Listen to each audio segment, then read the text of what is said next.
নমস্কার বন্ধুরা, আপনাদের সবাইকে স্বাগত জানাচ্ছি MK trading and academy for the stock মার্কেটের official YouTube channel MK trading বেলদাতে। আজ 24 জুলাই নিফটির এক্সপায়ারি ছিল। কালকে যে ভিডিও আমরা তৈরি করেছিলাম বা যা ভিডিওতে যে আমরা প্রেডিকশান করেছিলাম নিফটি একটা পজিটিভ ওপেনিং হতে পারে এবং পজিটিভ মুভমেন্ট আজকের ডেটে আমরা দেখতে পারি, এইভাবেই কিন্তু কালকের প্রেডিকশান এসেছিল। কালকের নিফটি যে জায়গায় ক্লোজিং দিয়েছিল সেইভাবে কিন্তু নিফটির আজকে প্রেডিকশান ছিল নিফটি একটা পজিটিভ মুভমেন্ট দেবে। যথারীতিভাবে গ্লোবাল মার্কেট কিন্তু পজিটিভ ছিল, গ্লোবাল মার্কেটের দিক থেকে কোনো নেগেটিভ সাইন ছিল না। একটা খারাপ নিউজ ছিল, যেটা হচ্ছে এফআইদের সেলিং।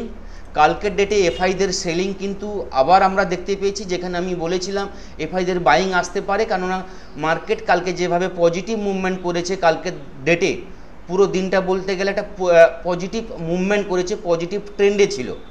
তো সেই জায়গায় একটা পজিটিভ বা এফআইদের বাইং আসতে পারে, এটা আমার পার্সোনাল ভিউ ছিল। কিন্তু এফআইদের কালকে ডেটে 4209 করোড়ের সেলিং ছিল, সে জায়গায় ডিআইদের বাইং ছিল 4358 কোটি টাকার।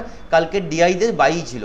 তো ওভারঅল কন্টিনিউ কিন্তু এফআইদের সেলিং আসছে, এটা বারবার বলে আসছি। এফআইদের সেলিং আমাদের মার্কেটকে ট্রেন্ডে বা আপ ট্রেন্ডে যেতে সাপোর্ট করতে পারছে না, এটাও বলেছি। এফআইদের যে সেলিং কন্টিনিউ কিন্তু ডেলি বেসিসে ইনক্রিজ হচ্ছে এবং এফআইদের যে সেলিংয়ের যে পার্সেন্টেজ সেটা কিন্তু ওভার সোল্ডের জায়গায় চলে আসছে। তাদের যে সেলিং করার যে টার্গেট থাকে বা লিমিট থাকে সেটা কিন্তু 86-87% উপরে হয়ে গেছে। তো এই জায়গায় আমি বলতে পারি এফআইদের সেলিং কিন্তু বেশি দিন থাকবে না। এটা কিন্তু লাইভ মার্কেটে বা আসছে দু এক দিনের ভিতরে কিন্তু আপনারা দেখতে পাবেন। তো এফআইদের বাইংয়ে আসতে গেলে একটা ভালো পজিটিভ নিউজ দরকার। পজিটিভ নিউজ, ভালো কিছু নিউজ যতক্ষণ না এফআইদের কাছে আসছে এফআইআই কিন্তু বাইংয়ে আসবে না। কন্টিনিউ কিন্তু এফআইদের সেলিং আমরা দেখতে পাবো, আর সেই সেলিংটার প্রেসার কিন্তু লাইভ মার্কেটে কিন্তু আমরা ডেলি বেসিসে দেখে যাচ্ছি।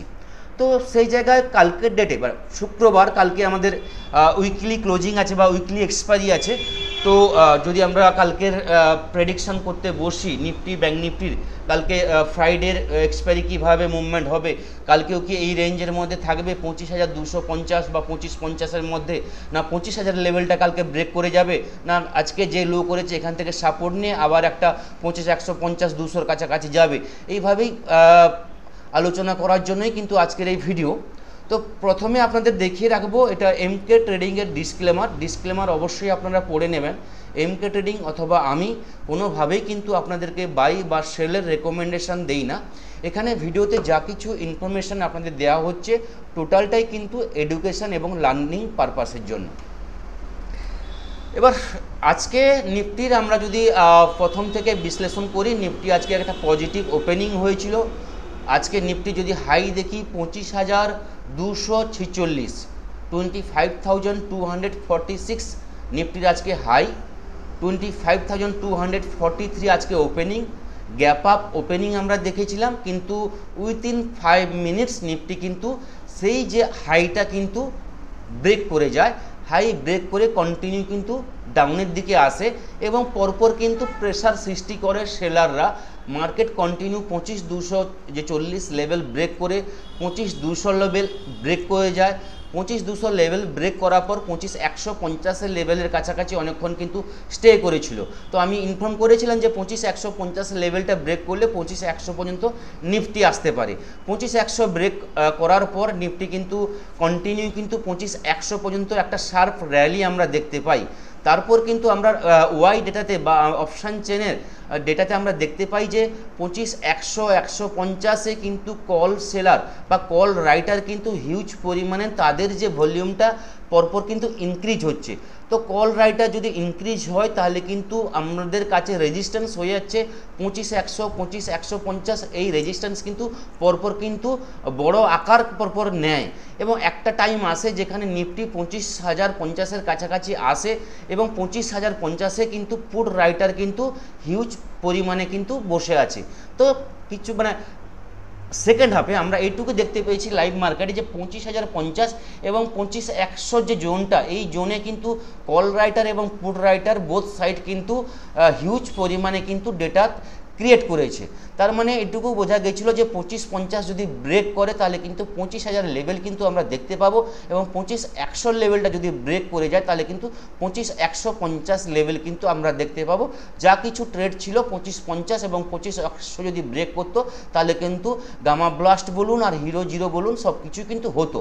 কিন্তু পুরো দিনটা কিন্তু মানে বলতে গেলে 12টা 1টার পর থেকে একজাক্ট যদি টাইম আমরা বলি তাহলে শর্ট টাইম ফ্রেমে দেখলে বোঝা যাবে।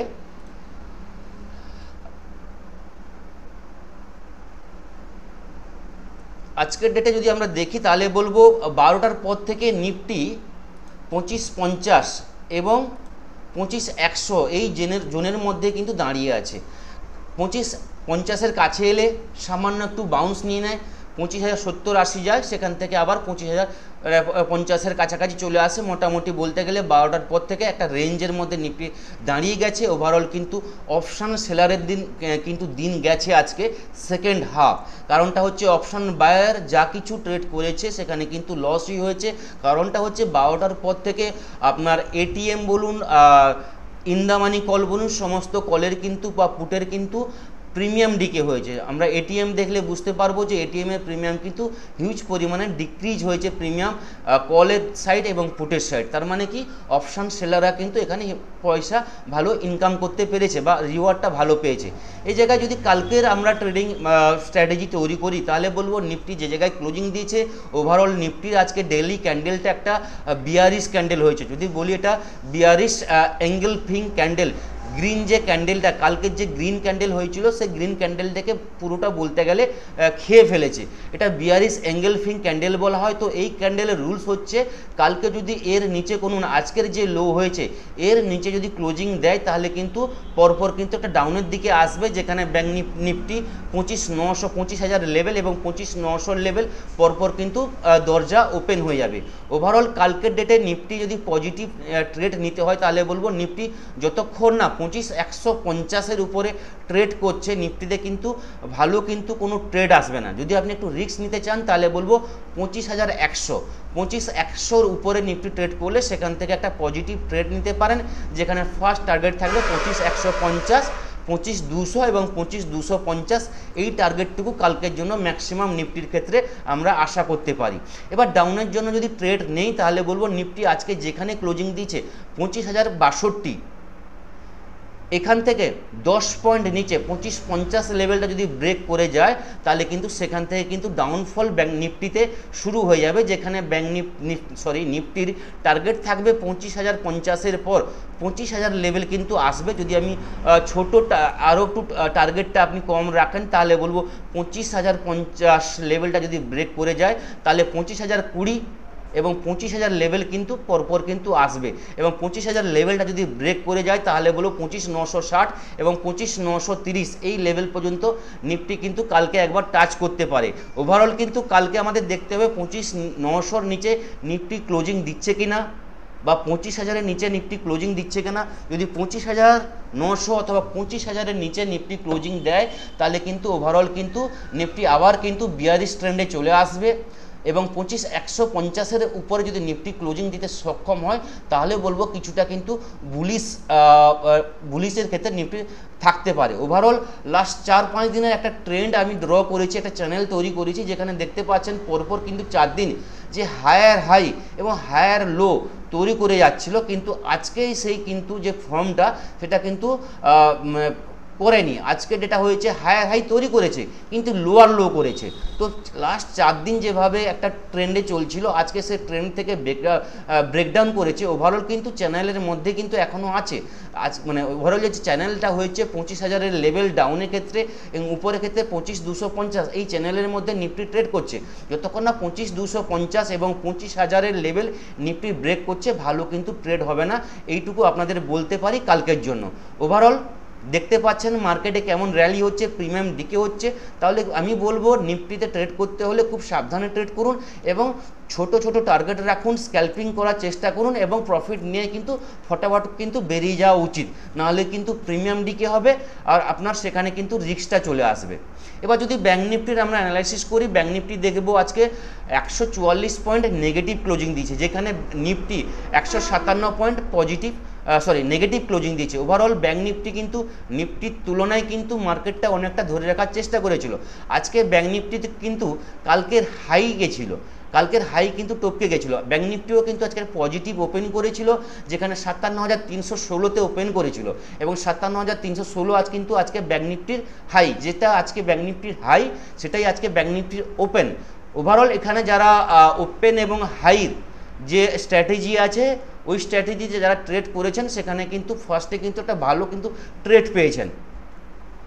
ওপেন ইজিক্যাল টু হাই যে স্ট্র্যাটেজি আছে ওই স্ট্র্যাটেজি যারা ট্রেড করেছেন কিন্তু ভালো ট্রেড পেয়েছেন এবং ব্যাঙ্ক নিফটি 57,316-র কাছ থেকে কিন্তু কন্টিনিউ ফল আসে এবং ফল যেখানে এসেছিল লাস্ট যে ব্যাঙ্ক নিফটি লো হয়েছিল বলতে গেলে 56,850, ভালো ফল আমরা দেখতে পেয়েছিলাম উইথিন বলতে গেলে 1 থেকে 1.5 ঘন্টার মধ্যে ব্যাঙ্ক নিফটিতে একটা ভালো কিন্তু একটা ফল কিন্তু লাইভ মার্কেটে আমরা দেখতে পেয়েছিলাম, যেখানে ব্যাঙ্ক নিফটি কিন্তু বলতে গেলে 11:45 বা 12টার পর থেকে 12টা পর্যন্ত ওই ফলটা কিন্তু ব্যাঙ্ক নিফটি ধরে রেখেছিল। 12টার পর থেকে ব্যাঙ্ক নিফটিতে কিন্তু একটা শার্প রিকভারি আমরা দেখতে পাই, যেখানে ব্যাঙ্ক নিফটি 57,000 লেভেলটাও ব্রেক করে যায় এবং 57,100-র কাছাকাছি 156 এই জায়গা পর্যন্ত কিন্তু ব্যাঙ্ক নিফটি কিন্তু লাস্ট কিন্তু ট্রাই করেছিল 57,150-56 পর্যন্ত টেনে নিয়ে আসার এবং 57,156-র পর থেকে লাস্ট 1 ঘন্টায় ব্যাঙ্ক নিফটি কিছুটা ডাউন আসে এবং ওভারঅল যে ক্লোজিং এসে 57,066,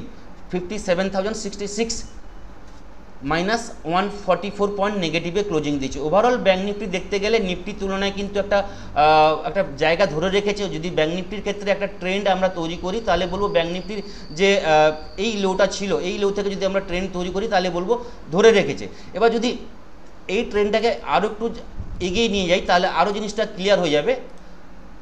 জাস্ট মিনিট বলে দিচ্ছি, এই ট্রেন্ডটা যদি আজকের থেকে আমরা ধরে নিই বা কালকের, তাহলে আরও জিনিসটা ক্লিয়ার হবে। এই যে ট্রেন্ড, এই ট্রেন্ড কিন্তু ব্যাঙ্ক নিফটি আজকে ধরে রেখেছে। কালকের যে লো হয়েছিল সেই লো এবং আজকের যে লো, এই ট্রেন্ডে কিন্তু ব্যাঙ্ক নিফটি কিন্তু সাপোর্ট নিয়েছে। এই সাপোর্ট থেকে কিন্তু ব্যাঙ্ক নিফটি বাউন্স নিয়েছিল এবং 57,156 পর্যন্ত গেছিলো। তো ব্যাঙ্ক নিফটি যতক্ষণ না এই ট্রেন্ডের নিচে ট্রেড করছে ব্যাঙ্ক নিফটিতে কিন্তু ফল আসবে না এবং ব্যাঙ্ক নিফটি যদি ট্রেডিং স্ট্র্যাটেজি আমরা তৈরি করি কালকের জন্য, তাহলে আমি বলবো আজকে যেখানে ব্যাঙ্ক নিফটি লাস্ট যে সুইং হাইটা তৈরি করেছিল 57,150 বা আজকের যে লাস্ট যে হাই 57,156, এই জায়গায় যদি কালকে বা ওভারঅল যদি আপনি রাউন্ড ফিগারে ধরেন 57,150-এর উপরে যদি ব্যাঙ্ক নিফটি কালকে ট্রেডিং শুরু করে তাহলে বলবো এখান থেকে কিন্তু একটা পজিটিভ র্যালি আমরা পাবো।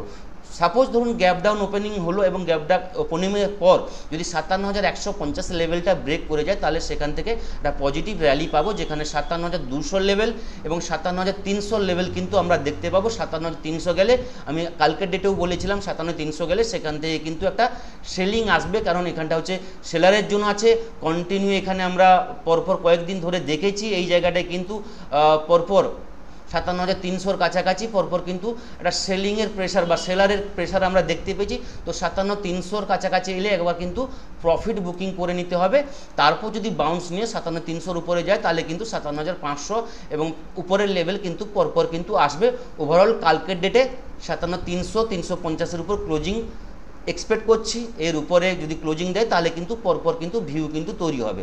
এবং যদি ডাউনের জন্য ট্রেড নিই তাহলে বলবো ব্যাঙ্ক নিফটি যেখানে ক্লোজিং দিয়েছে 57,060, যদি কালকের ডেটে ব্যাঙ্ক নিফটি 57,000 লেভেলটা ব্রেক করে যায় তাহলে কিন্তু সেখান থেকে কিন্তু কন্টিনিউ কিন্তু ফল আমরা দেখতে পাবো, যেখানে ব্যাঙ্ক নিফটির ফার্স্ট টার্গেট থাকবে 56,900 এবং 56,800, 56,700 এই লেভেল পর্যন্ত ব্যাঙ্ক নিফটি একটা ফল নিতে পারে এবং 56,700 লেভেল যদি ব্রেক করে যায় তাহলে বলবো বড় ফল কিন্তু ব্যাঙ্ক নিফটিতে আসতে পারে। যতক্ষণ না 56,700 লেভেল ব্রেক করছে, ব্যাঙ্ক নিফটিতে ডিপ অন বাই থাকতে পারে। আজকে ব্যাঙ্ক নিফটির র্যালি মোটামুটি ভালো হয়েছে। ব্যাঙ্ক নিফটির কম্পোনেন্টস যে স্টকগুলো ছিল ব্যাঙ্ক নিফটিকে সাপোর্ট দিয়েছে। ওভারঅল যদি আজকে আমরা সেক্টর ওয়াইজ দেখে নিই তাহলে বলবো ওভারঅল নিফটির যে সেক্টরগুলো আছে সেখানে কিন্তু ওভারঅল কিন্তু নেগেটিভ ট্রেড হয়েছে সেক্টর ওয়াইজ। দেখিয়ে দিচ্ছি আপনাদেরকে।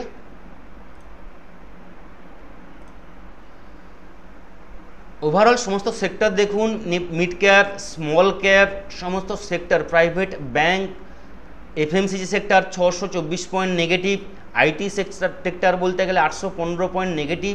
ওভারঅল ম্যাক্সিমাম সেক্টরগুলো নেগেটিভ ট্রেড করেছে। নিফটিকে সাপোর্ট করার মতো কোনো সেক্টরই আজকে কিন্তু মুভমেন্ট দেয়নি।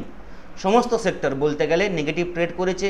যদি ব্যাংকিং সেক্টর আমরা দেখে নিই, ব্যাংকিং সেক্টরে কম্পোনেন্ট যে স্টকগুলো আছে তাহলে বুঝতে পারবো ব্যাংক নিফটি কেন আজকে মার্কেটটা ধরে রেখেছিল।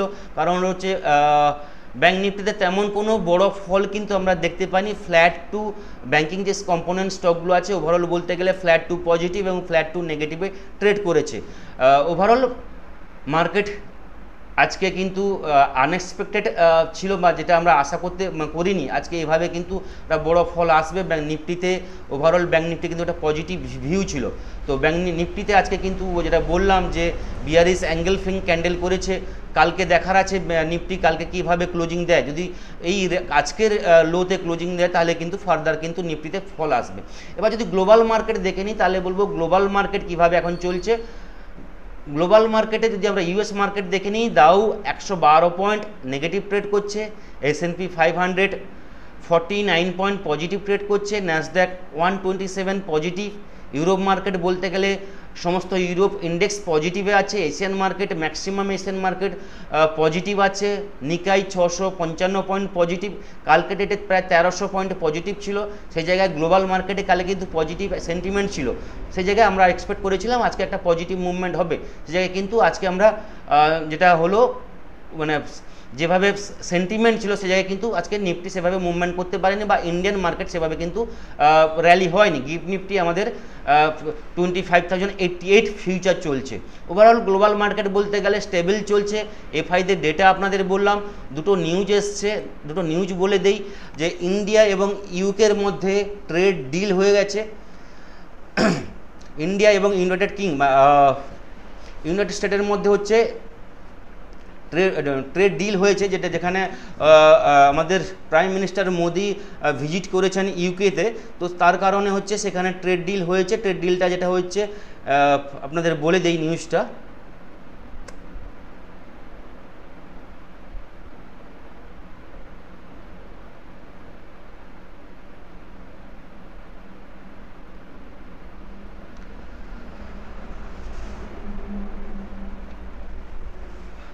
India এবং United Kingdom signed a landmark free trade agreement on Thursday during Prime Minister Narendra Modi visit to the UK. Modi meet his British counterpart Keir Starmer at Chequer, the official counter residence of the UK Prime Minister, located about 50 km northway and London. তো যে আউটকামটা এসছে following the sign of the FTA মানে যে free trade ডিলটা হচ্ছে, Starmer said the deal would deliver significant economic advantage for both nation. মানে যে ট্রেড ডিলটা হয়েছে সেখানে ইউকে এবং হচ্ছে ইন্ডিয়ার পক্ষে একটা ভালো সিগনিফিক্যান্ট ডিল হয়েছে, যেখানে বোথ কান্ট্রির একটা ভালো কিন্তু ট্রেড ডিল। এটা ইকোনমির ক্ষেত্রে ভালো একটা সিগনিফিক্যান্ট একটা ইঙ্গিত আমাদের কাছে আসছে। এই নিউজটা এসছে। 2 নম্বর যে নিউজটা হচ্ছে থাইল্যান্ড এবং হচ্ছে কম্বোডিয়ার মধ্যে একটা যুদ্ধের আকার তৈরি হয়েছে, যেখানে 11 থেকে 12 জন সিভিলিয়ানস থাইল্যান্ডের মারা গেছে। তো এটা একটা যুদ্ধের পরিস্থিতি আবার তৈরি হয়ে গেছে থাইল্যান্ড এবং কম্বোডিয়ার মধ্যে, দুটো নেশনের মধ্যে। এটা একটা টেনশন তৈরি হয়ে গেছে। এই দুটো নিউজ আমাদের লাইভ মার্কেটে এসে, এই দুটো নিউজ বর্তমান আমাদের মার্কেটে চলছে। দেখা যাক ইউএস মার্কেট কীভাবে আজকে রাত্রে ট্রেড করে। কালকে আমাদের মার্কেটে ক্লোজিং আছে, দেখা যাক কালকে কীভাবে হয়। কালকের ক্লোজিংটা কিন্তু ডিপেন্ড করছে নেক্সট উইক কীভাবে কিন্তু ইন্ডিয়া মার্কেট মুভমেন্ট করবে বা নেক্সট উইক কীভাবে প্ল্যান করা যাবে কালকের ক্লোজিংয়ের উপর ডিপেন্ড করছে। তো এই থাকলো কালকের জন্য ভিডিও। নেক্সট ভিডিওতে আপনাদের সঙ্গে আবার দেখা হবে। সবাই ভালো থাকবেন। Thank you.